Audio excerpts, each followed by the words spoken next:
just now.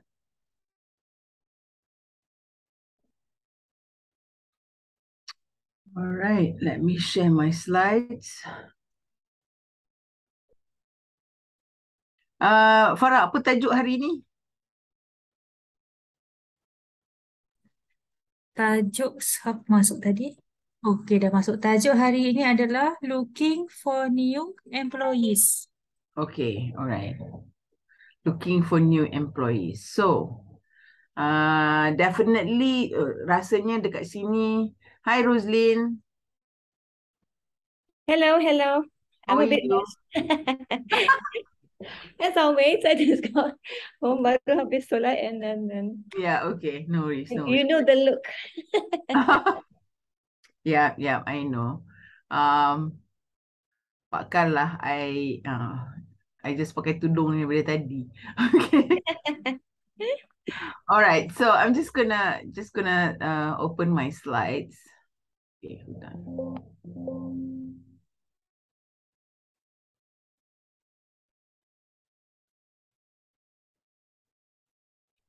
And let me, okay, and I just want to make sure I mute everybody who comes in, otherwise it gets so irritated. Sekejap, hold on sebentar.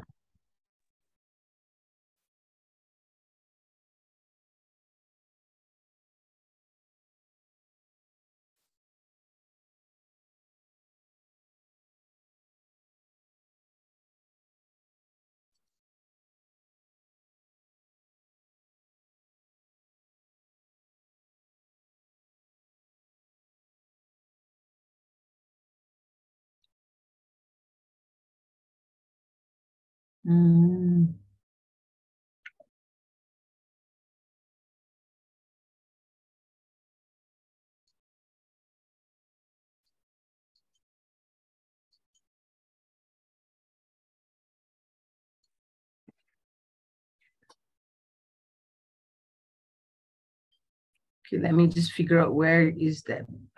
I usually could find it, but let me just. Okay, and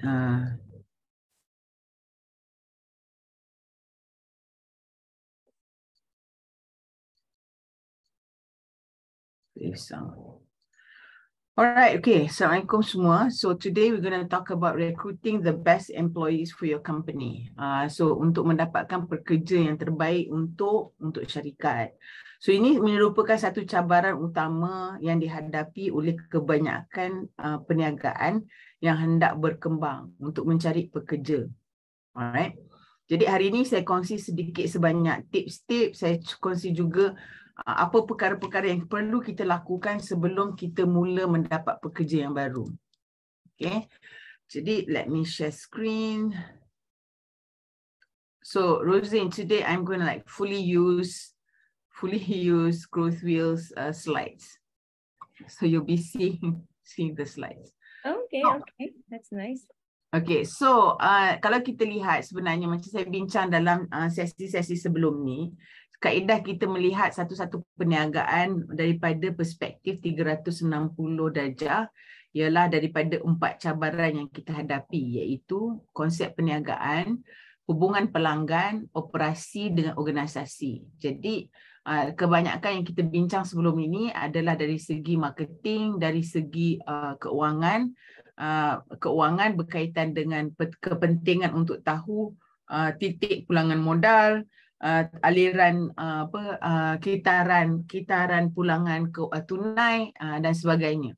Jadi hari ini kita akan bercakap bahagian merah ni lah, lebih kepada employees ataupun mendapat pekerja. Okay. Kenapa ni penting? Sebab kalau tuan-tuan dan puan-puan hendak mengembangkan perniagaan, sepastinya kena mula melihat bagaimana cara kita hendak mendapat pekerja yang baik. Okay. Jadi bagaimana kita nak mula mendapat pekerja yang baik sebenarnya bermula daripada kita. Daripada perniagaan kita. Kita kena tahu kenapa kita perlu ada dapat pekerja. Okay. So kalau kita lihat dengan lebih mendalam, bila kita bercakap mengenai organisasi, fokus kita hari ini ialah pekerja. Kita kena tahu kenapa kita perlu mendapat pekerja tersebut. Okey, apa dia tugas-tugas yang hendak dia lakukan dalam perniagaan kita. Dan apakah pulangan yang kita andaikan bahawa dia akan beri kepada perniagaan kita. Sebab kalau kita tidak jelas mengenai perkara tersebut, apa yang akan berlaku ialah menjadi masalah komunikasi dengan pekerja kita. Dia tak tahu apa yang dia nak buat. Kita pula tak pandai nak cakap kat dia apa benda kerja yang dia kena buat, yang menyebabkan pada satu ketika kalau sama ada pekerja tu terlalu melakukan semua benda dan kemudian dia tidak berpuas hati. Sekejap.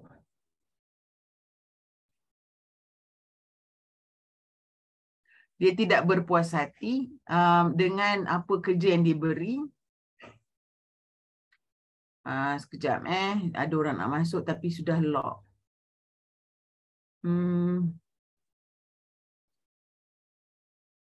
Ada enable balik. Suruh dia cuba masuk balik. Oh, okey. Dah unlock. You boleh unlock apa? Farah.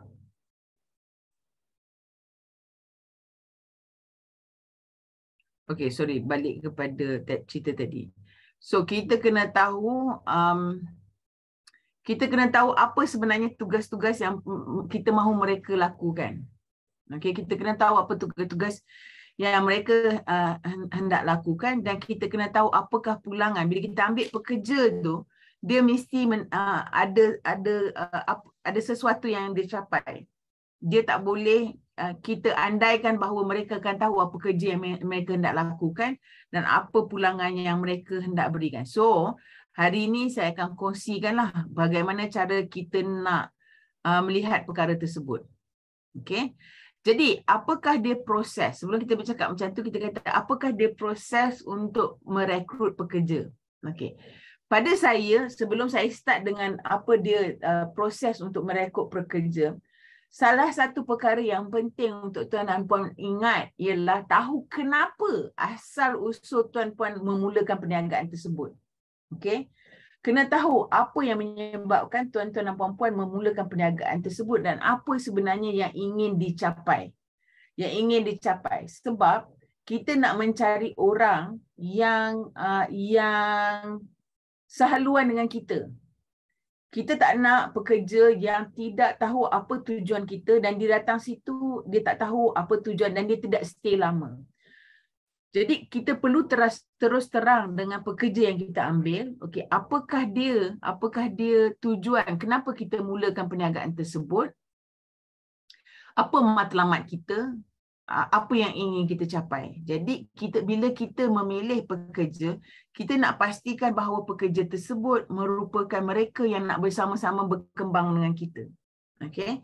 Sepastinya ada pekerja yang join kita, dia datang hanya kerana nak dapat pekerjaan. Dia hanya kerana dia nak dapat gaji. Jadi kita tahu dia datang situ hanya untuk dapat gaji, untuk dapat duit. Jadi kita boleh agak berapa lama dia akan bersama dengan kita. Okey. Sepastinya bila berlaku pergolakan dalam perniagaan kita, maksudnya turun naik, bila kita turun ke setengah-setengah pekerja, dia tidak mempunyai perasaan untuk bersama kita, bersama-sama berjuang dengan kita dan dia most probably are the first one to leave. Jadi kita patut boleh agak-agak macam tu. Jadi pada mereka ataupun kita terpaksa let them go pun. Okay? Tapi ada setengah yang kita tahu memang dia bersama kita, dia bersama-sama berjuang dengan kita. Jadi kita nak cari pekerja-pekerja macam itu. Okay? Kita nak nurture those yang bersama kita. So bayangkan tuan-tuan dan puan-puan ni macam naik bas. You naik bas, you driver bas tersebut. Jadi you nak orang-orang yang bersama tuan-tuan dan puan-puan, dia dalam bas tu dia ada duduk di tempat yang betul. Dan naik dalam bas tu pada masa yang betul. Okay? So kita tahu fungsi dia dan kita cari orang yang betul. Okay?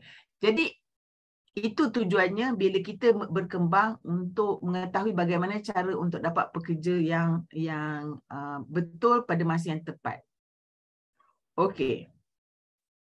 Jadi dekat sini saya tunjuk proses mencari pekerja. Okey. Dia ada tiga fasa. Okey. Fasa pertama ialah sebelum kita mencari pekerja tersebut. Okey. Fasa kedua ialah dalam proses mendapatkan pekerja tersebut, recruitment process tersebut, during the recruitment process, dan selepas kita dapat pekerja, apa perkara-perkara yang kita perlu lakukan. So, sebelum kita rekrut, sebenarnya kita patut buat bajet untuk pekerja tersebut. Maksudnya, berapa kos untuk kita terpaksa kita keluarkan untuk satu-satu pekerja tersebut. Kenapa? Sebab apa pun gaji kena bayar. Okay, gaji kena bayar. Jadi kita kena tahu sama ada kita mampu ataupun tidak untuk menggaji seorang pekerja, ataupun 2 ataupun 3. Okey. Jadi pada saya, saranan saya kebiasaannya, kalau dah buat employee budget ni, maksudnya kita tahu berapa amount duit yang kita perlu untuk sebulan. Saya selalu sarankan sekurang-kurangnya ada saving hanya untuk untuk belanjawan pekerja tersebut, sekurang-kurangnya ada 3 hingga 6 bulan baru kita gaji pekerja. Okey, jadi dari segi keuangan kita kena siap sedia. Okey, sebelum kita menggaji pekerja tersebut. Jadi kalau kita tahu dalam tahun ni kita kena pastikan kita ada sekurang-kurangnya simpanan yang cukup untuk gaji pekerja tersebut untuk 3 bulan baru kita gaji mereka. Okay? Yang seterusnya apa yang kita perlu buat? Kita perlu sediakan apakah dia deskripsi pekerjaan dia. Apa benda yang kita nak suruh dia buat. Okay? Sebab dia tidak boleh buat semua benda macam kita. Okay? Dia mesti selalunya dia ada tugas-tugas yang penting untuk dia lakukan. Dan sepastinya kalau boleh kerja dia tu sama ada menambah pendapatan ataupun menyebabkan operasi lebih efisien. Okay. So kalau dia cost, maksudnya kalau dia kerja dia tu bukan sesuatu yang membawa pendapatan, kerja dia tu patutnya menyebabkan operasi kita lebih berkesan, mengurangkan kos-kos tertentu dan sebagainya. Jadi kita kena sit down dan kita kena buat dia punya job description. Okay, apa benda? Sebab bila dia masuk tu kita tahu okay, 1, 2, 3 apa benda yang dia kena buat. Okay. Yang ketiga ialah employee profile. Maksudnya, apakah jenis kelayakan? Apakah jenis orang-orang yang kita hendak untuk memenuhi pekerjaan tersebut? Okay, kenapa? Sebab kadang-kala kerja tu dia ada level-level of pekerjaan yang perlu dilakukan. Mungkin tahap berfikiran yang tinggi. Ataupun dia merupakan satu pekerjaan yang lebih kepada manual. Manual maksudnya kerja-kerja yang menggunakan tenaga. Jadi kita perlu memastikan padanan antara kerja yang kita nak suruh dia buat dengan apa yang kita anggap sebagai bakal pekerja kita. Okay, jadi kita tahu adakah dia memerlukan degree ataupun diploma cukup je ataupun SPM level. Okay, sebab tahap pemikiran SPM level dengan degree memang berbeza. Okay, dia memang berbeza. Kefahaman dari segi teknikal dan sebagainya dia berbeza. Dan akhir sekali apa kita buat before recruitment ialah mengiklankan. So iklan ni ada pelbagai cara. Sama ada kita guna platform yang sedia ada macam contohnya Jobstreet dan sebagainya. Kita boleh pakai word of mouth, tapi bila kita dah ada maklumat tersebut senang kita nak kongsi. Okay? Seterusnya kita ada interview, mungkin kita buat personality test untuk melihat bahawa orang yang kita nak gajikan tu bersesuaian dengan kerja yang dia lakukan. Kita nilai mereka-mereka yang telah terpilih dan kita negotiate lah. So ini kira dari segi tahap tinggi lah. Kadang-kadang dia negotiate, tapi kadang-kadang tak ada pun negotiate, terima ataupun tidak terima macam tu. Okay. Personality test tu pun dia tak adalah wajib. Tapi pada saya afdal. Kenapa? Sebab kita nak orang yang boleh membantu kita. Contohnya kalau kita dalam satu syarikat yang kecil, kita nak orang yang boleh kita boleh bawa berbincang. Okay, maksudnya sebab takkan kita nak fikir semua benda walaupun kita usahawannya. Jadi kita nak tengok personality yang bersesuaian dengan diri kita. Okay, finally kita ada selepas rekrutmen, selepas kita mendapat pekerja tersebut, kita beri dia tugas, mungkin kita ada satu pack, onboarding pack, maksudnya introduce mengenai syarikat. Kita pastikan kita ada training program, okay? Ada training program yang simple, tak payahlah terlalu canggih, especially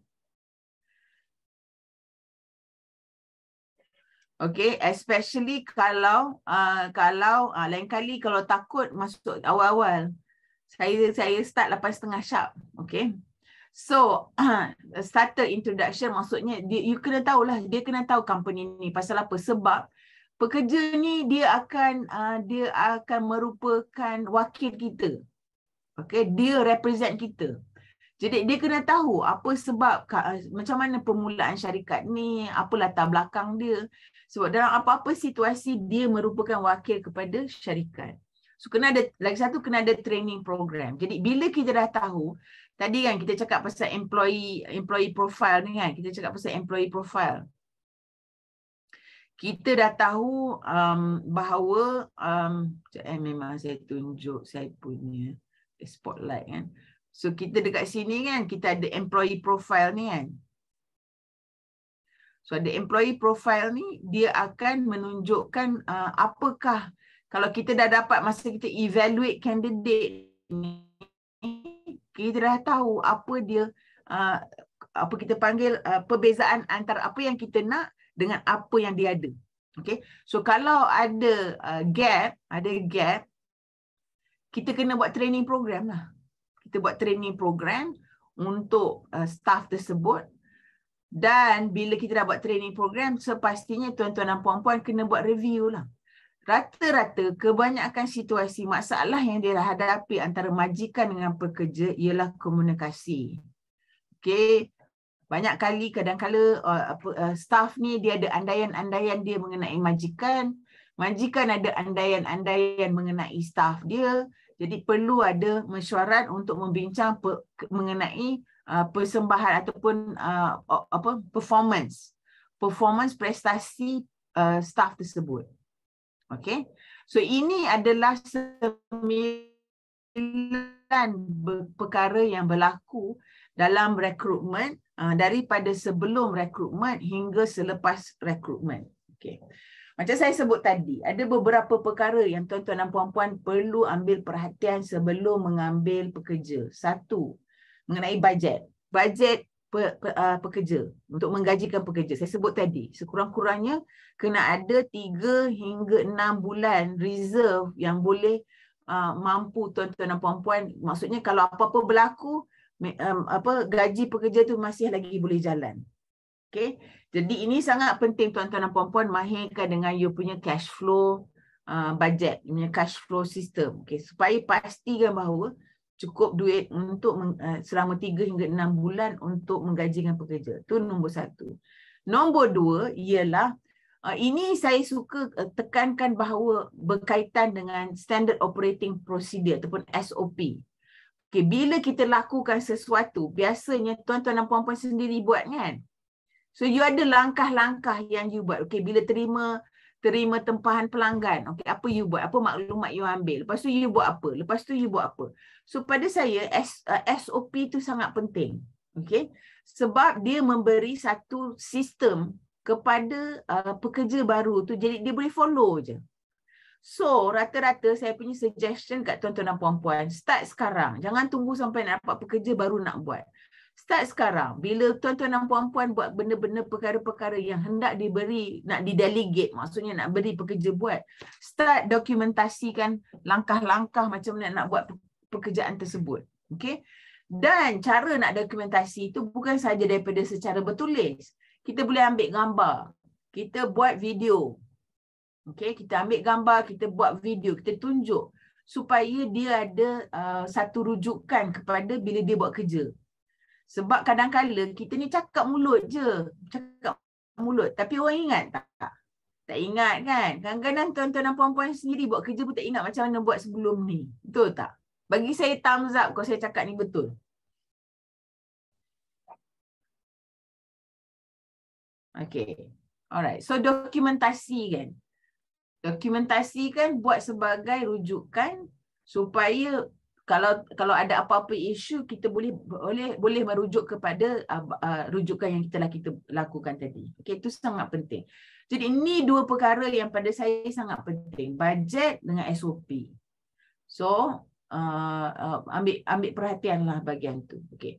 Sekarang ni saya nak share satu dokumen kat sini bercakap mengenai deskripsi pekerjaan. Okay, so description pekerjaan ni apa yang dilakukan, okay, ini akan masuk dalam surat tawaran. So bila tuan-tuan dan puan-puan nak mencari pekerja tersebut, satu dalam iklan tu kemungkinan kena cakap lah apa dia tugas, apa nama tugas yang diberi, apa kerja yang dia kena buat, apa tanggungjawab dia. Okay. Jadi ini penting untuk tuan-tuan dan puan-puan senaraikan. Okay. Dan kalau boleh, unless dia macam pembantu peribadi, selalunya dia ada kerja khusus yang dia kena buat. Sebab tak ramai orang dia boleh buat semua benda. Okay, mungkin khusus dia ialah mengambil sebahagian daripada pekerjaan, contohnya marketing. So tugas dia untuk tugas marketing. So mengkhususkan kepada apa benda yang sepatutnya kita nak suruh dia buat yang kita rasa kita tak nak buat lagi. Okay, kita rasa elok kita upah orang lain nak buat sebab tugas kita sebagai usahawan is not working in the business. We are working on the business.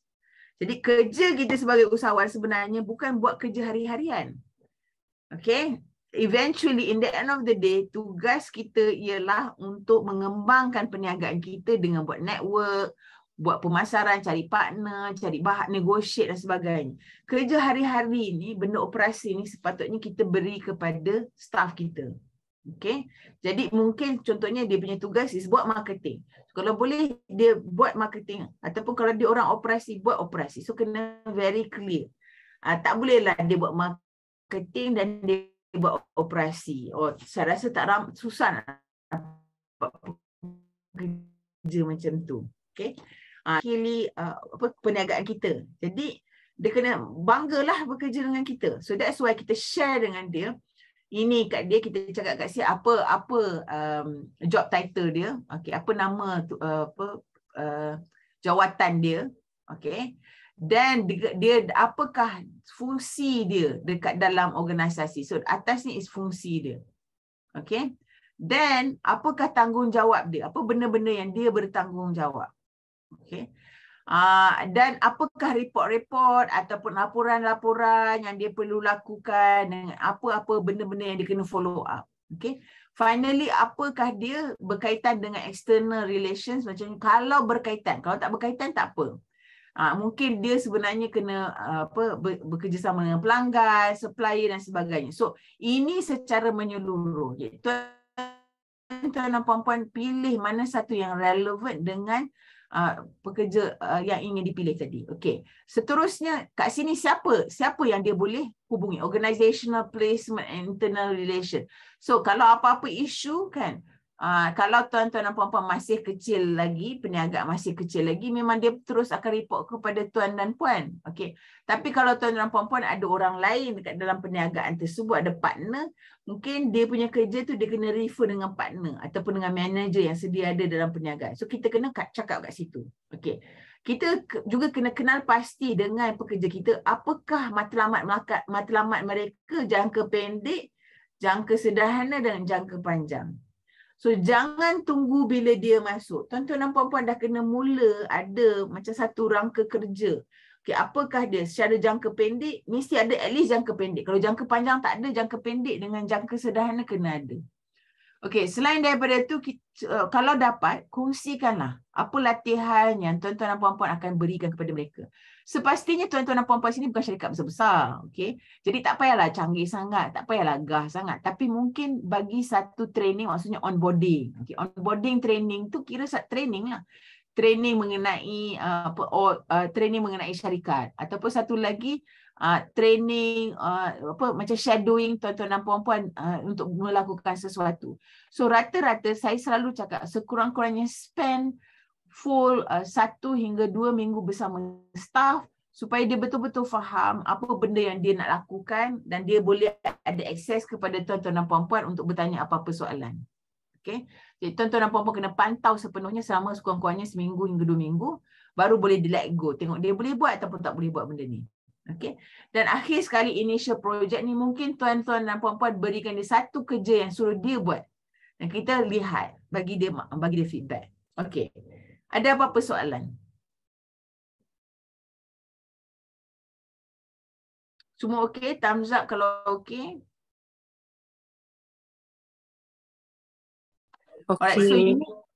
So ini merupakan satu framework, satu rangka kerja. Tuan-tuan dan puan-puan boleh guna ni, boleh pindahkan masuk dekat dalam Excel sheet. So guna ni untuk setiap kerja yang ingin kalau ingin cari pekerja, buat ni untuk setiap pekerja, untuk setiap jawatan yang nak diambil. Okay? Alright. Seterusnya, okay, once kita dah identify tu, the next thing is that kita nak kenal pasti, okay, berapa, kalau kita dah ada pekerja, okay, sorry, saya lompat. Okay, so yang this one, yang ini saya rasa saya ada bagi dekat 2-3 yang dekat sini, tapi saya share kepada siapa yang tak dapat lagi ni, saya akan kongsi. I think Farah ada salinan ni, kalau tak ada nanti Farah remind ni, minta yang ni.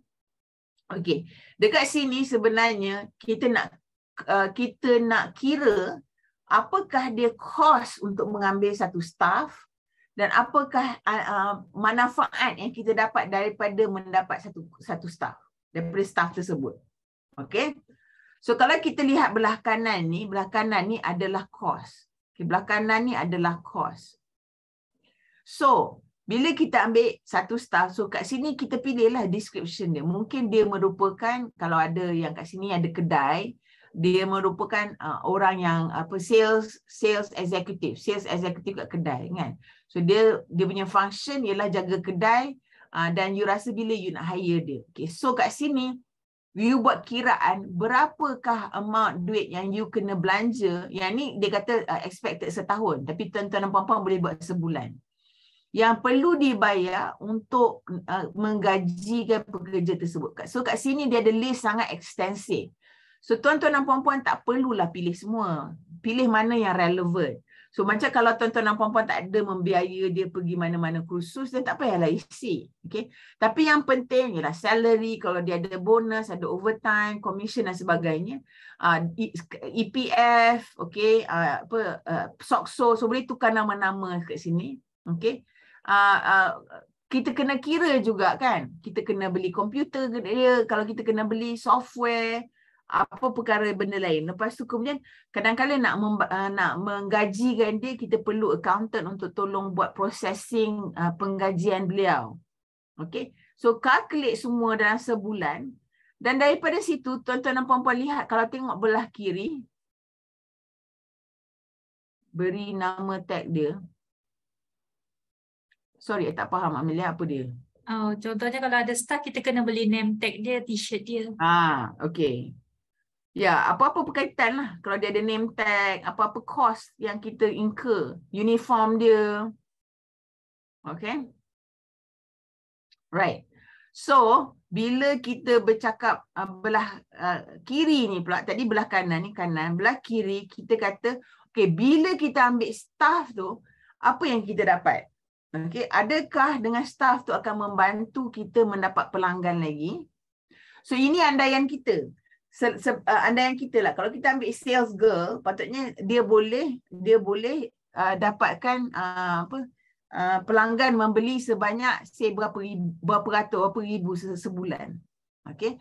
Ataupun dia dengan cara dia membantu pelanggan tu memilih produk dan sebagainya. Okay?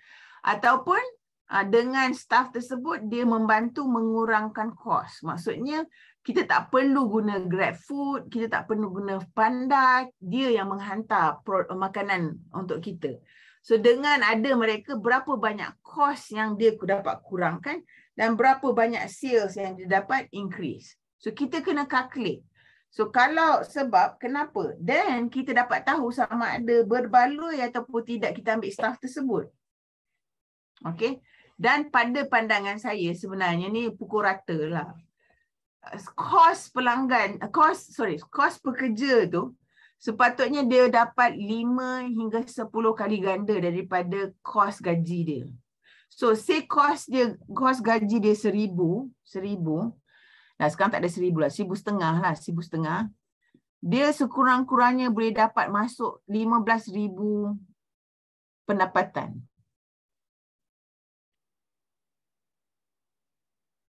Sebulan. Dan berbaloi ambil dia. Kalau you tak dapat 15, you tak dapat say, kalau kita kali 5 dapat 7,500, ataupun dia mengurangkan you punya cost, proses you makin efisien, you dapat production yang lebih, nilai dia kena sekurang-kurangnya 7,500 hingga 15,000.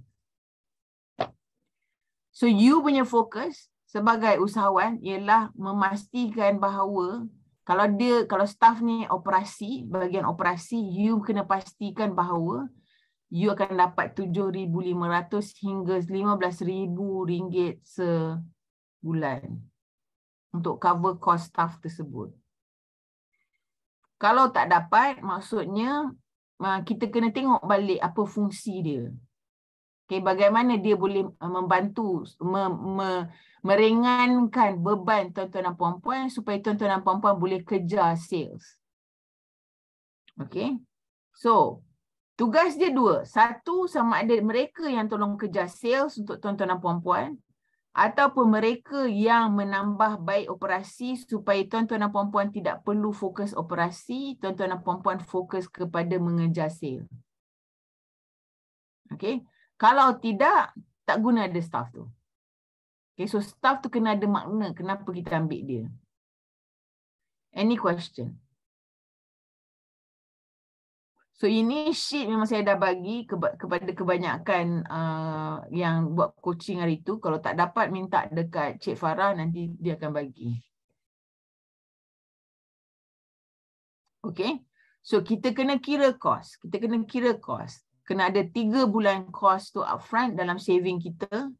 Dan kita kena tanya diri kita, bila kita ambil staff ni, dia bantu kita dari segi mana? Sama ada dia tolong kejar sales, ataupun dia beri kita supaya kita boleh kejar sales. Alright? Thumbs up kalau okey, semua okey?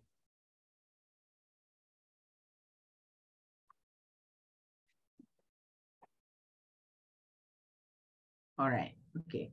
The next one ni I tak nak usik sangat because I don't think ada sampai ke situ. Okay. Yang ini lebih detail lah. Kalau you cakap pasal you punya employee profile.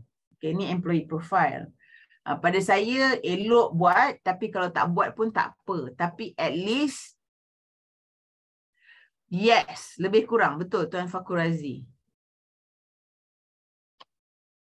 Either dia sales ataupun dia membantu tuan-tuan dan puan-puan boleh kejar sales that amount. Okey, contohnya, kalau tuan-tuan dan puan-puan merupakan orang yang buat operasi dan tak ada masa untuk buat sales, right? Tuan hire somebody untuk buat sales. So dia kena kurang-kurang dapat bawa 7,500 hingga 15,000 sebulan. Dan berbaloi lah you ambil. Memang sangat-sangat berbaloi lah. Dan you boleh naikkan gaji dia lepas tu. Tapi kalau dia tak boleh reach at least tu, dan you kena fikir balik lah dia punya tugas dan fungsi. So, tuan buat operasi, dia buat marketing. Okay. Another way, yes, 45,000. Sekurang. Ini saya kata pukul rata yang efficient lah. Kalau you dapat 70% daripada tu, kira bagus lah. So you kena tengok you punya production. Production you boleh dapat 45,000 tak?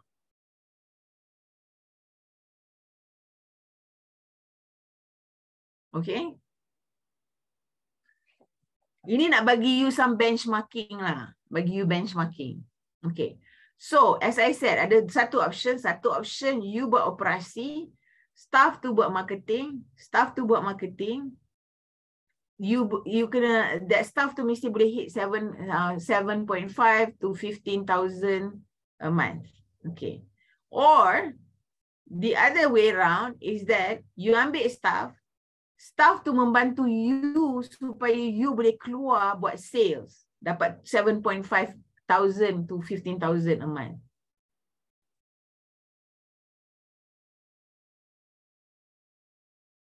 Memang bunyi dia macam banyak. Tapi the thing is you kena ada some target yang you rasa macam you kena bagi dekat dia supaya tengok dia boleh buat atau tidak.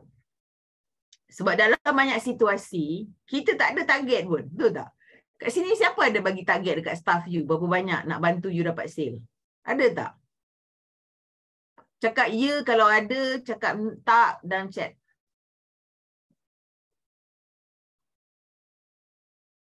So definitely, okay, great. So definitely you kena tahu jugalah production you maximum. Kalau you 100% production, berapa you boleh keluar kan? So then it's the balance between you nak hire more people ataupun you nak beli mesin untuk automate.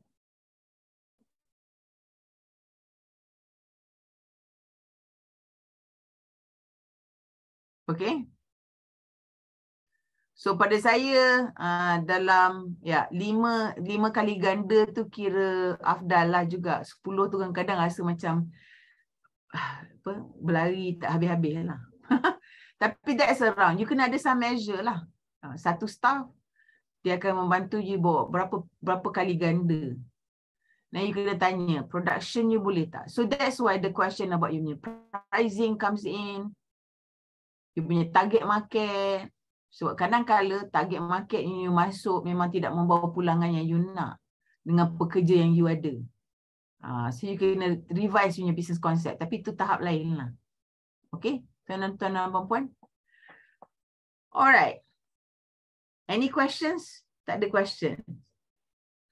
Apa Tuan Fakurazi je mengeluh. Fuh, dia cakap. Okay. Okay, great. Right, so next, okay.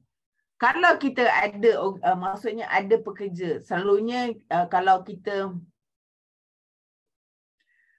tak pernah hit lah, jadi kena target hit lah. Kena target hit. Tak boleh target tak hit. Kalau you ada, dia sebenarnya apa tau? Kalau you tengok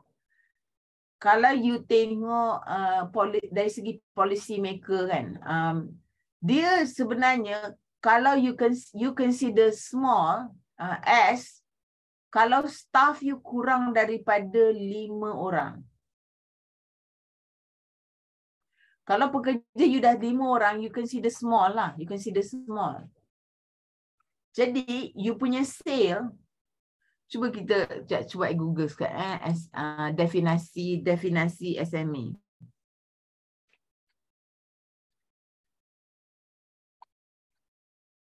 Malaysia.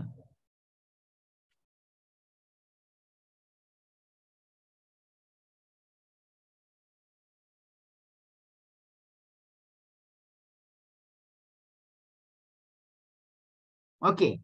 So kalau you tengok definisi, ni sangat penting. Kenapa? Bukan untuk policy level saja, tapi untuk tuan-tuan dan puan-puan tahu berapa sebenarnya tuan-tuan dan puan-puan kena kejar. Kalau you buat bisnes ni, berapa banyak you nak kejar. Kejar. So service and other sectors, you dikira small bila ada pekerja sepenuh masa seramai 5 orang dan kurang daripada 30 orang. 5 hingga 30 you consider sebagai small. Dan you kena ada sales turnover lebih kurang 300,000 hingga 3 juta. So 300,000 bahagi 12 lebih kurang 25,000. 25,000. Okay, 25,000 hingga 250,000 sebulan. So 250,000 kali 12 3 juta. Itu small. Okay. Kalau medium staff, kalau service staff 30 orang hingga 75, sales 3 juta hingga 20 juta. Okay. So kalau 20 juta bagi dengan 12, sekurang-kurangnya 1.6 million sale a month. Okay. Itu kalau service. Kalau kita manufacturing, maksudnya kita pengeluar. Kita punya sales turnover kita lain. 300,000 hingga 15 juta. So 15 juta, kalau kita kata 15 juta bahagi 12, lebih kurang 1.25 million. Okay, staff 5 hingga 75.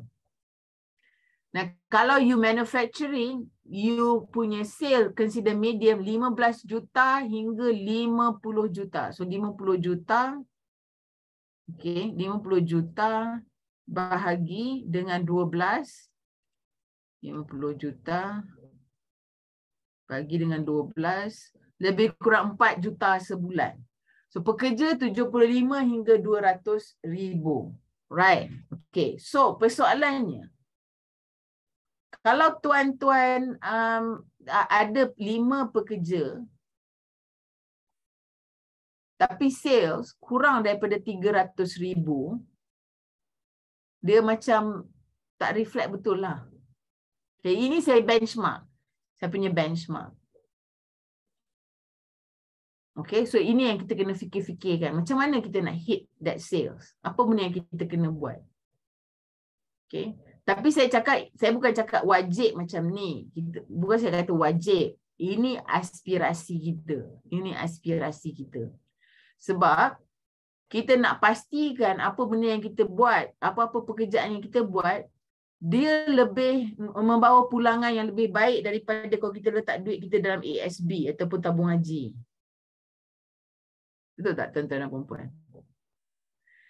Jadi manfaat dia bolehlah, maksud saya bolehlah bukan wang ringgit, mungkin nilai kepada community, tapi kita boleh measure. Maksudnya duit tu lebih baik daripada kita bubur dekat tabung haji ataupun ASN, ASB ataupun fixed deposit. Alright? Okay. Tu untuk tuan-tuan dan puan-puan fikir-fikirkan. So, kalau kita ada pekerja, maksudnya lebih daripada 3 orang, 3 hingga 5 orang, kita dah mula kena ada organizational chart. Kenapa kita ada organizational chart? Supaya memberi struktur kepada kerja. Okay, sebab pekerja tu dia kena tahulah, dia kalau ada apa-apa masalah kepada siapa dia nak bincang. Okay. Bagaimana dekat dalam organisasi tuan-tuan dan puan-puan membuat keputusan? Tu kena decide. Okay, siapa yang buat final decision? Okay, itu sangat penting. Jadi apakah dia, maksudnya kat sini, apa organizational chart dia, siapa buat apa, tugas dia apa benda, kita boleh buat dalam secara visual. Okay, secara visual. Penting ni. Okay. Right. Dan macam saya cakap tadi lah, dia berbalik kepada job description. So job description kena follow structure. So job description tu bukan main kita lambatkan dia semua buat kerja. Okay, sebab kenapa?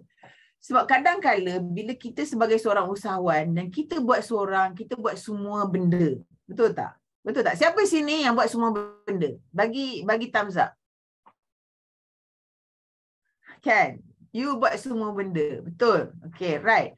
So you kena tanya diri you, bila you nak hire staff ni, you kena tanya, apa benda yang you rasa you rasa you boleh bagi orang lain buat tanpa, bukan wajib you yang buat. Apa benda yang you rasa you boleh delegate, you boleh suruh orang lain buat, you boleh ajar mereka buat supaya mereka boleh buat kerja tersebut. Okay. Saya bagi satu contoh lah. Saya dengan Cik Farah is my staff. Satu benda yang saya tak menang tangan nak buat ialah nak schedule time, nak berjumpa dengan tuan-tuan dan puan-puan ni semua. Okay, nak berjumpa dengan tuan-tuan dan puan-puan, dia kerja yang saya memang tak boleh nak. Tidak membawa pulangan kepada saya. Maksudnya, saya nak kejar sales, saya nak kejar projek, masa saya lebih elok diberi kepada seseorang untuk tolong mengurus masa saya. Okay. Jadi, saya dapatkan seseorang untuk membantu saya kerja yang sebenarnya pada saya kos, Tapi dia membantu saya membebaskan diri saya supaya saya boleh buat sale. Saya boleh buat benda-benda yang saya rasa orang lain tak boleh buat. Contohnya meeting dengan pelanggan, pitch dengan stakeholder. Tu memang saya tahu sebab saya tahu bisnes saya lebih baik, jadi saya the right person to do that. Okay, so kerja-kerja yang memerlukan tuan-puan tu tak boleh delegate lah. Tu memang tuan-tuan dan puan-puan kena buat. Tapi kerja yang boleh delegate ataupun memang tu skill set dia, contohnya tuan-tuan dan puan-puan ada restoran, okay, ataupun ada cafe, right? Mungkin tuan-tuan dan puan-puan tahu masak, tapi sebenarnya episod-episod nak menyediakan bahan-bahan mentah, boleh upah orang untuk buat supaya tuan-tuan dan puan-puan boleh fokus marketing, boleh fokus dalam penyediaan makanan dan melayan tetamu. Contohnya macam tu. Okay. Jadi kita kena fikir apa kerja yang kita boleh bagi dekat dia yang membantu kita membebas diri kita untuk cari that 7.5 thousand a month tu.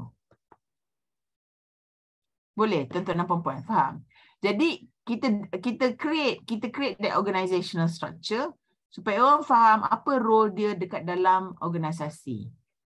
Jadi dia berkaitan dengan kita punya job function tadi. Apa function kita yang saya bincang awal tadi. Ini berkaitan. Okay. Right. Ada apa-apa soalan so far? Okay. Dia berkaitan juga dengan cost benefit yang saya bincang tadi. So yang ni semua kira ulang aja. Okay. Ada apa-apa soalan? Saya stop share dulu.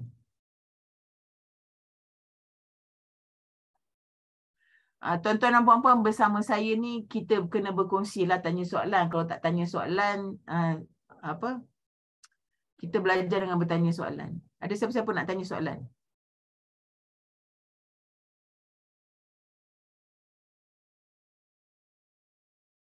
So, pada saya, apa benda pertama yang tuan-tuan dan puan-puan boleh lakukan? Senaraikan. Sekarang ni tuan-tuan dan puan-puan dalam perniagaan tuan-tuan dan puan-puan, apa you buat hari-hari? Apa you buat hari-hari? You senaraikan perkara-perkara, semua perkara yang tuan-tuan dan puan-puan buat hari-hari.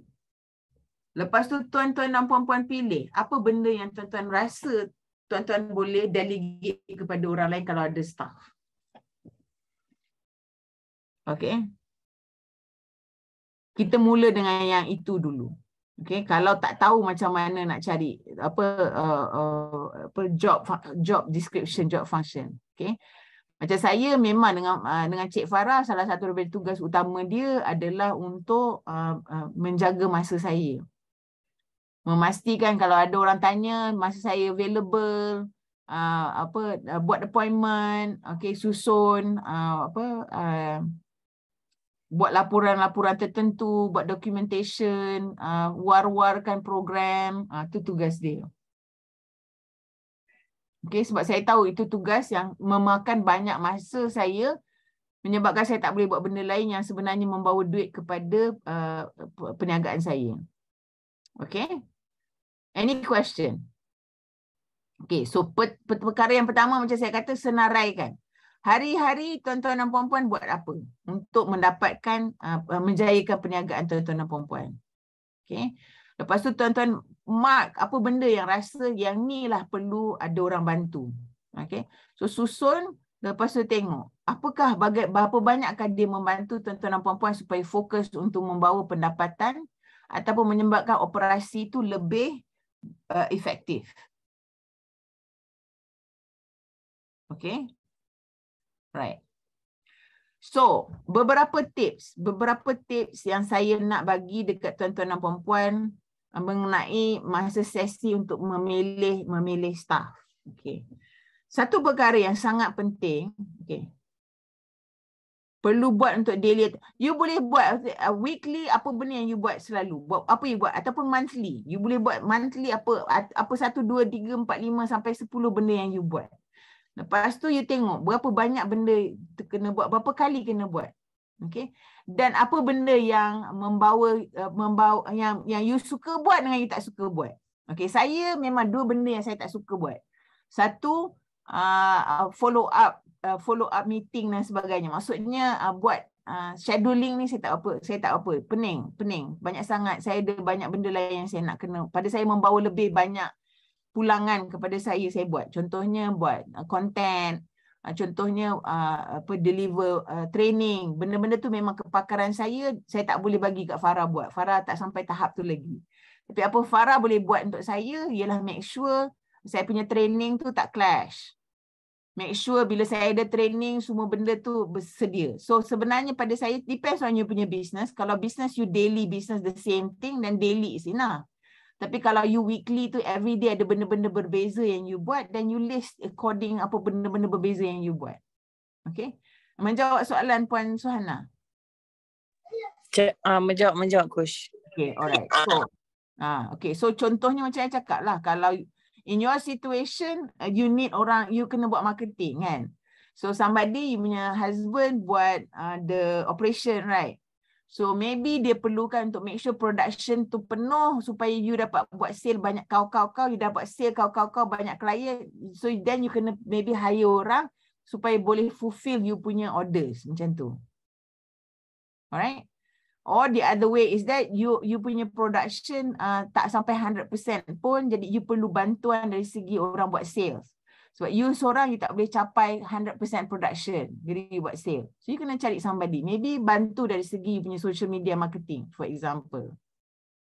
Alright, so that's why you pecah-pecahkan tugasan you. Okay. So satu benda yang saya selalu cakap, saya selalu tekankan dekat mencari pekerja yang betul memang susah. Memang susah. Okay, bukan saya kata mudah.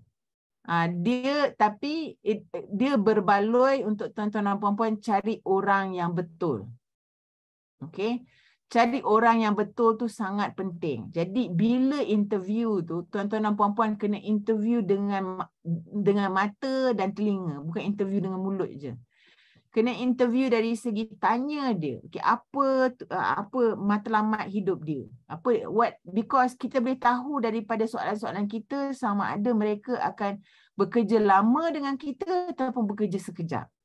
Jadi kita kena tanya mereka apa dia punya rancangan masa hadapan. Contohnya, jadi kadang-kala dia kata memang ini temporary sebab saya nak kerja ni sementara tunggu dapat degree, nak ambil belajar, ataupun saya ambil kerja ni sebab masa ni apa situasi dia. Jadi daripada situ kita tahu berapa lama pekerja tu akan bersama dengan kita.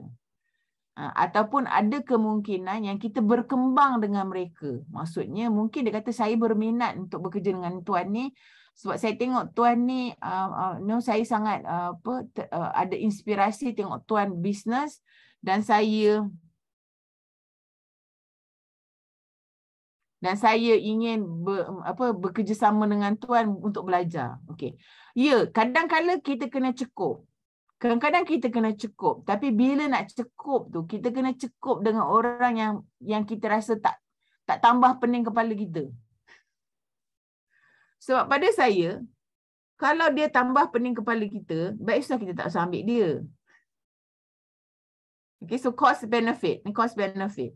Kalau dia banyak problem, might as well pada saya, me personally, I rather downsize my business daripada ambil pekerja yang menambah masalah. Itu sebabnya attitude sangat penting. Attitude, cari orang yang attitude bagus. Dia tak ada skill, maybe dia tak ada skill set tu tapi attitude dia bagus.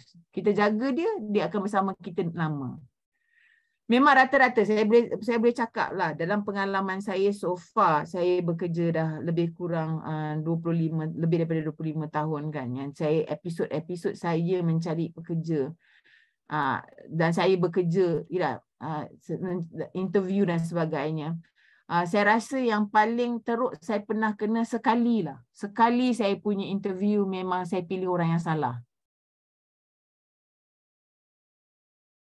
Okay, so memang ramai yang nak dapat grad dengan Foodpanda sekarang. Jadi kadang-kala kita pun perlu ada menunjukkan. Okay, sebab pada saya dia macam ni tau, dan ni daripada pengalaman saya lah. Generasi sekarang, dan saya bukan kata generasi sekarang, generasi sebelum ni pun ada benda yang sama, cuma dia tak prevalent macam sekarang lah. semua orang mencari tujuan hidup sebenarnya. Dan sekarang ni dia nampak tujuan hidup dia melalui Foodpanda dengan Grab. Okay, because iaitu yang sangat available dan memberi dia flexibility. Pada masa yang sama, kita pun kena tanya diri kita, kenapa pekerja kita patut datang kepada kita dan bukan Foodpanda dengan Grab? Apa benda yang kita beri kepada mereka yang menyebabkan mereka nak bersama kita? So kadang-kadang kita kena fikir macam tu. Tu saya lah. Saya tak tahu sama ada job straight. Sorry, Puan Junaidah, you business apa? Saya tak ingat.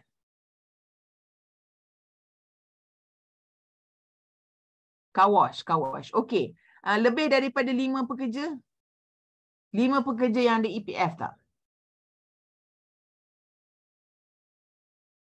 Ni car wash dekat utara tu kan?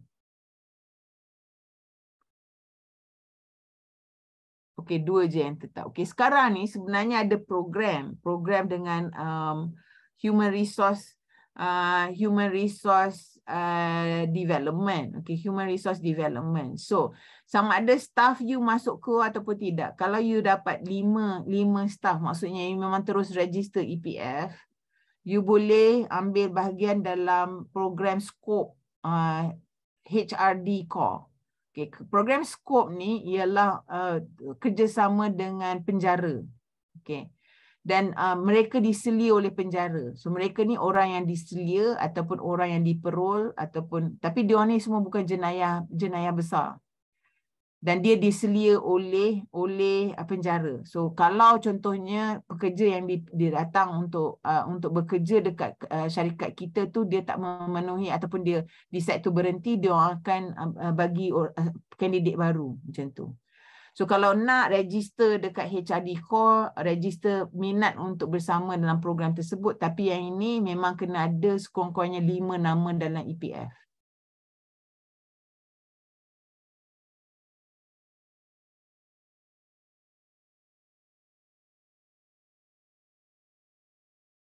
Satu lagi yang boleh hubungi Jabatan Kebajikan Masyarakat cawangan yang terdekat dengan kawasan. Dia pun ada program-program yang nak membantu mereka-mereka macam ibu tunggal ataupun mereka yang orang jalanan dan sebagainya ataupun B40, boleh hubungi Jabatan Kebajikan Masyarakat pun. Cawangan berhampiran dengan tuan-tuan dan puan-puan.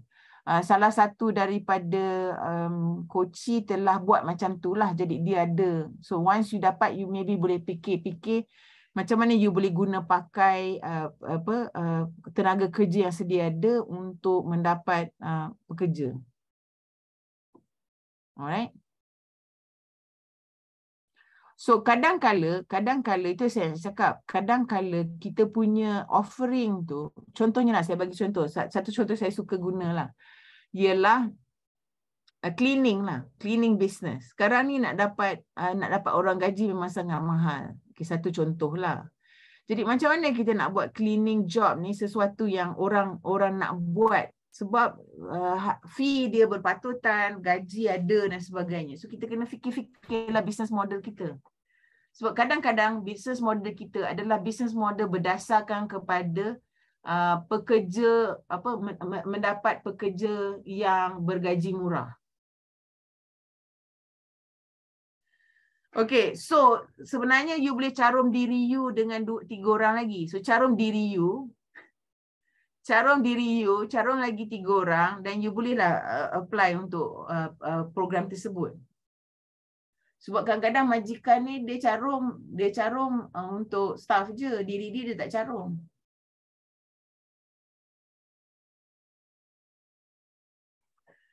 Dan kalau you carum orang tu berhenti pun you boleh carum juga, nama dia ada je atas tu kan.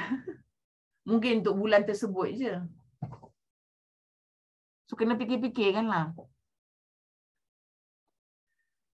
Bukanlah, janganlah, bukan saya kata menipu Tapi kita kena fikirlah macam mana kita nak ada 5 orang dalam EPF kita. Okey, ada soalan lain. Staff, memang saya mengaku, staff memang satu masalah yang besar. Lagi satu masalah yang sentiasa berlaku ialah harga bahan mentah yang makin naik. So soalan saya kepada tuan-tuan dan puan-puan, mungkin tuan-tuan dan puan-puan kena fikirkan bisnes model tuan-tuan dan puan-puan, mengambil kira apakah dia bisnes yang kita boleh buat tanpa perlu menggajikan pekerja yang terlalu ramai yang membawa pulangan yang tidak seberapa. So apa perkara yang tuan-tuan dan puan-puan boleh buat, bisnes model yang tuan-tuan boleh buat supaya perniagaan tuan-tuan dan puan-puan boleh berjalan tanpa bergantung harap dengan terlalu ramai pekerja. Apa yang kita boleh buat? So itu soalan yang saya suka tanya. Okay, kita kena ada inovasi dan kreativiti dari segi tersebut. Bersama kita malam ni sebenarnya ada Puan Roslyn, tapi dia tak boleh on dia punya kamera, daripada Meranti bawah Mosti. Yang Roslyn, maybe you share a bit about your agency. Meranti kejap. Kalau nak share aku tak nampak muka, tak best. Tapi Tak jadi lah. muka ni macam satu macam lah pula kan dengan malam ni. Okay. Jangan Cari muka yang dua macam. jangan Okay apa? Meranti, well, macam nak start, how do I cuba tiba je kan macam okay. Tak apa. Kita just maybe you talk about, you know, hey, what are the in things when it comes to automation and stuff like that you do. Okay. Yeah, because kat Meranti, formerly we were at Magic. Maybe some separuh daripada you all kat sini dah kenal Magic, but before we were supporting entrepreneurs lah, macam you all, but mostly in the tech industry.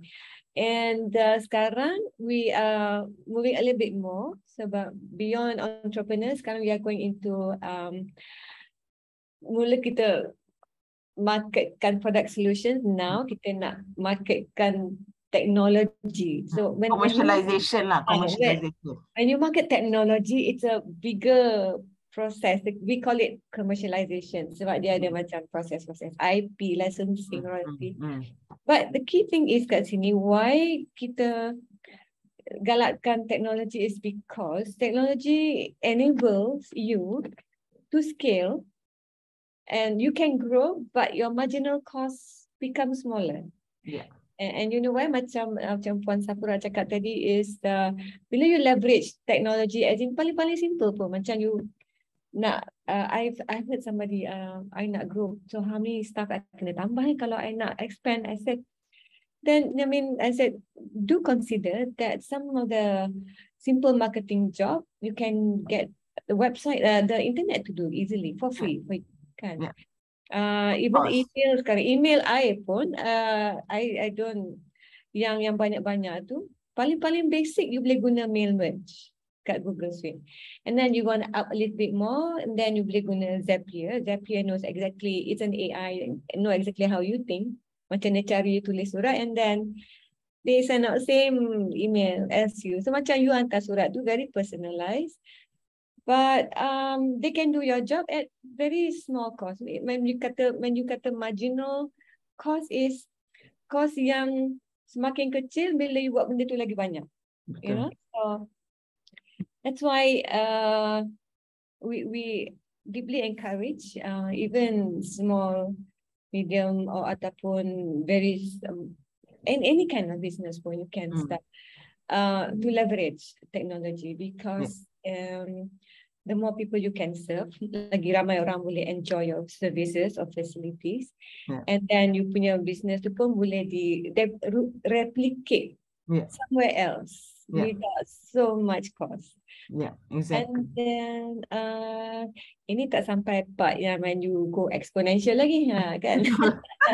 Tak payah pergi situ dulu, pening. Tak payah. Ini kita nak increase 10%, because that is the way when you boleh increase bukan 10% tapi 10 kali ganda. Betul. So I believe I can safely say that only technology can help you do that. Sebab tu kita ada cloud services, paling-paling basic lah tu. Macam sekarang you are very lucky, you are the digital marketing. Dulu tak adalah kan, kita call fax lah, hantar surat kat mailbox, you know. But now benda yang you boleh buat, things that took you maybe sebulan dulu nak buat, you can do it in 1 hour. Betul.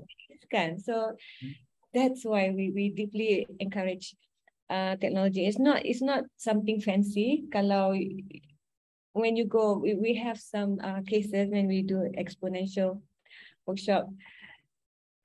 You can be a barber, gunting rambut pun. But if you start going digital, you can actually scale. Even retail business of business like that can go in exponential. When we say exponential, tak semestinya you kena giant companies or high tech. It's like just going 10 times more. Walaupun kalau you jual, I would say paling simple, nasi lemak 10, katalah one day you can sell maybe 30. But if you go digital, I mean you have digital value chain cover. You probably can go from 30 to 3,000 a day. Betul. You nak hire orang, you tak payah hire orang. You can just, there are ways where, now you say ada ghost kitchen, kan? So it's So in the end of the day, it's actually being systematic with what you do. That's why I cakap SOP tu sangat penting. So bila you buat you punya standard operating procedure, or rather you know the systematic way of how do you produce the things that you produce or service that you do, then you boleh fikir macam mana kaedah you boleh save, you know, benda-benda yang ni maybe you outsource ataupun maybe you use technology. So macam contohnya sekarang lah, bukan nak kata apa, it cost a bit of money, tapi as you go along technology will become cheaper. Macam now, diorang duduk buat this robot waiter, right? Robot waiter. So sebenarnya, then you tak payah ada waiter. So even there are businesses to share with you, yang dia ada robots yang do the cooking. Tapi the cooking again, depends on the menu, it depends on the business model. So satu benda yang saya nak tuan-tuan dan puan-puan fikirkan, tengok your business model. If you saying getting a staff is that difficult, so how can you reinvent, redesign your business so that you are not, you're not just making money from what your staff, but from your business model itself. Dengan satu pekerja tu, you boleh dapat, as I said, 5 hingga 10 kali ganda dia punya gaji. So macam car wash tu kan puan, maybe puan kena Junaida, maybe you kena fikir, apa dia, macam saya sebutlah, apa dia job premium dengan apa job marhain. So job marhain ni, okay, you banyak-banyak kan, tapi you nak dapatkan job yang premium yang you boleh guna mesin. Of course, machine tu require some sort of investment, tapi we want to create that demand lah, macam tu. Right. Yeah, and then business model is business model is key. Very important. So very important. Tak boleh pisahkan lah business model. Betul. So, jangan fikir business model dengan pekerja ni semua berbeza. No, your business model akan menentukan as I said, menentukan sama ada you boleh mudah dapat pekerja ataupun tidak. So that's why I kata, I bagi contoh lah pasal cleaning ni kan. So I kata why not, this single, definitely you akan ada yang memilih. You kena kata what's in it for them lah. Kenapa dia orang patut ambil? Because you menjanjikan sesuatu yang stabil untuk mereka. Kan? So you punya model ni macam cakap, you tak payah risau pasal cari kerja. I punya kerja cari kerja untuk you. Tapi you kena datang kerja hari-hari supaya I boleh bayar you gaji penuh. Macam tu. So kadang-kadang if persuasion and influence on our side, because sometimes dia tak nampak. Dia nampak kita majikan hanya nak memerah duit, memerah darah ke derat kita.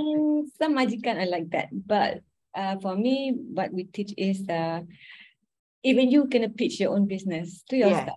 Bila you play your interview dengan your interviewee, you are pitching to that person to come work for you. So what you're selling is not you kerja kat sini, but what you're selling is the value of you kerja kat sini. Yes. Not just gaji, maybe you get experience daripada the majikan, you can learn, and then you maybe later be part of your business. How do you pitch someone to nampak join you, nilai bekerja dengan you? Betul. Betul. So it's not one way. It's not us wanting them to work with us, but them wanting to work for us. Yeah. It's a two-way thing. Betul. Thank you, Rosaline, for the sharing. Sorry to put you on a spot. Nasib baik I tak kaju tidur. No one would know unless you tell them. Okay, tuan-tuan dan puan-puan, I don't want to take too much time. So nanti Farah kalau you boleh share yang I cakap yang cost benefit tu dengan profile apa yang saya nanti kita bincang apa benda yang nak kongsi. So yang lain ada apa-apa soalan? Cik Fakrul, Puan Fakrul, okey. Dia senyum-senyum tadi. Okey lah. Okey. Bukan jual Muay Thai. You join Muay Thai ke? Roslyn? Oh, siapa I? Yeah, last time I used to take, DMT, Discover Muay Thai. It's a social enterprise. Yeah, social enterprise, yeah. But kalau nak pergi kelas tu bukannya dekat kan, and then so I said daripada dia dekat Ampang or somewhere there kan? Kat Puchong, and then ada Parma I ni ada, but Muay Thai is mostly men, they in there, and dia kena ada Muay Thai for women. Ada, macam ada, dia mix, but I tak boleh kalau macam you sweat all over the place. Okay, boleh get my.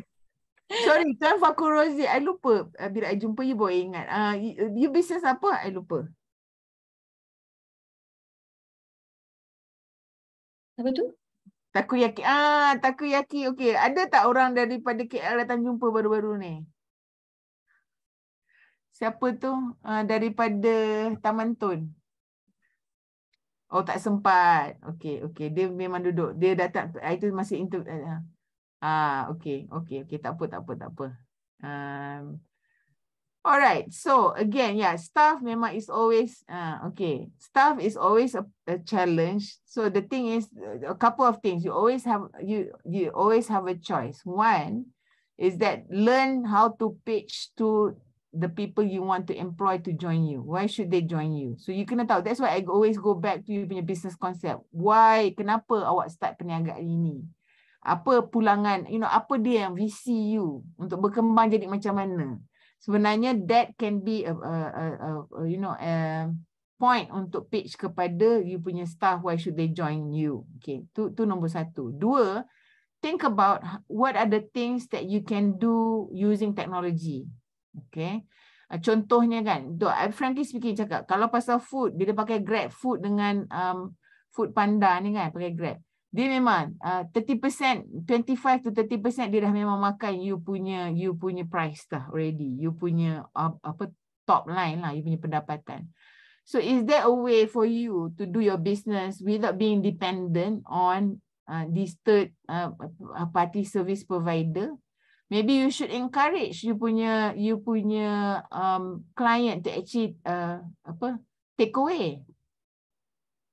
Buat promotion take away supaya you nak encourage them datang ambil daripada you rather than you deliver directly to them. So that you punya sale margin tu is better. So that you can pay you punya staff, rather than just pay third party solution. Those are the things you all have to think about. There's no one solution for all of us here. Tapi as I said, always, bila you nak cari pekerja, always ask yourself how you going to influence them to join you. And then look at how you can improve your business so that you can use technology. Selain daripada tu, saya memang tak ada penyelesaian lain lah, tuan-tuan dan puan-puan. Saya pun tak ada magic pill nak cakap macam mana nak membantu menarik minat what do you call it, staff. But you can take examples. I bagi satu example, dekat Sabah kan, dekat Sabah ada this one T-Life branch lah, T-Life dekat aeroport ke mana tak. Apa dia buat kan, dia memang encourage staff dia join TikTok buat nari-nari. So, they are super famous dalam TikTok. Jadi semua all these youngsters minat nak kerja kat situ because they join in the trend. So, is it something you can offer them to make them feel that this is a happening place to kerja? Macam why people, banyak youngsters nak juga kerja dekat Starbucks. Wahai Starbucks, I tahu because I've got a few relatives kerja Starbucks. It is, the environment actually tak adalah best sangat. Adalah cerita-cerita dia kan. But because the image that people get, kerja Starbucks dengan uniform dia, dengan prestige dia, dengan the training dia orang bagi. So think about what can you do, what do you offer to you punya staff to menarik minat dia orang datang. Uniform. Contohnya macam mana barber shop tu kan, dia boleh change the industry. Why? Because dia bagi training dekat staff dia, ada certification yang macam SKM level, and then dia bagi uniform, dia bagi some sort of status kepada pekerja dia. And this is why Food Panda dengan Grab successful, because dia orang bagi some sense of ownership of their work, bagi uniform, bagi training and all those stuff. So it's something that kita kena tengok. Definitely kita tak boleh copy 100% what the other bigger organisation buat, tapi at least kita boleh tahu why should they work with us. I think that's the first thing lah. The first thing that you have to know so that you can influence and persuade people around you to want to work for you. Because selalunya word of mouth lah. One of my colleague, our staff was saying that from her experience, choose the right employer that you can learn and ada value that they give to you as a staff. So think about it. Okay. Rosie, nak tambah apa-apa? Tak adalah. Monday. I pun okay. Alright, so terima kasih tuan-tuan dan puan-puan bersama saya. So kalau apa-apa, just share dengan Farah what other topics you want to for next week. InsyaAllah kita cuba cater. Ada banyak lagi perkongsian yang kita boleh berkongsi. I was thinking something about either you punya business idea, how to look at you punya redesign you punya business idea, tu satu. Ataupun we can talk about cash flow management. So cash flow management also is very important. So maybe we can talk about cash flow management in our budget in our next sharing. So dengan tu kalau tak ada apa-apa, terima kasih. Sila on camera untuk ambil gambar. Okay. Okay, saya stop record sekejap ya. Ya.